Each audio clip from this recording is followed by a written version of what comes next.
Samantala, inihayag ni Quezon City Police District Director Senior Superintendent Guillermo Eleazar na napaalis na sa pwesto ang dalawa nilang tauhan na kabilang sa listahan ng mga sangkot di umano sa operasyon ng iligal na droga sa bansa. May ulat si Julius Disamburo.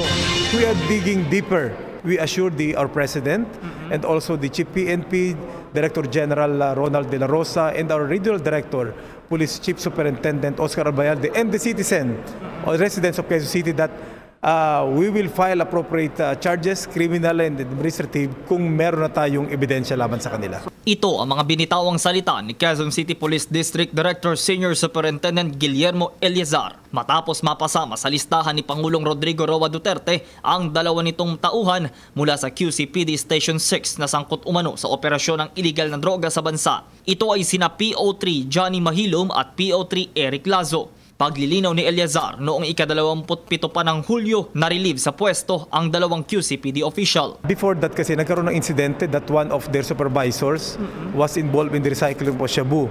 And there was a police operation and unfortunately Senior Inspector Castillo was neutralized.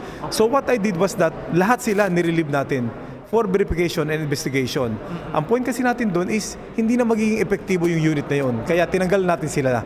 And then, naalaman nga natin na yung dalawa pala yun are implicated eventually ng ating presidente. Tumalima din daw sina Mahilom at Lazo sa mga direktiba ng Pangulong Duterte na sumuko sa loob ng 24 oras. Seryoso din daw ang kanilang hanay sa pangunguna ni PNP Chief Ronald Bato de la Rosa na sugpuin ang droga sa bansa para protektahan at mapanatili ang peace and order at maging ang kinabukasan ng susunod na henerasyon. Lilinisin din daw nila ang kanilang hanay hanggang maabot ang 100% drug-free officials. I recognize and commend all the members of QCPD who are doing their job. Napakarami para sa ating mamamayan. But just the same, there is still room for improvement. Iba yung kampanya natin ngayon and ako naniniwala na sa kooperasyon na ipakikita nyo, pagsama-sama natin, mapagtatagumpayan natin. No? Para sa PTV News, Julius Disamboron.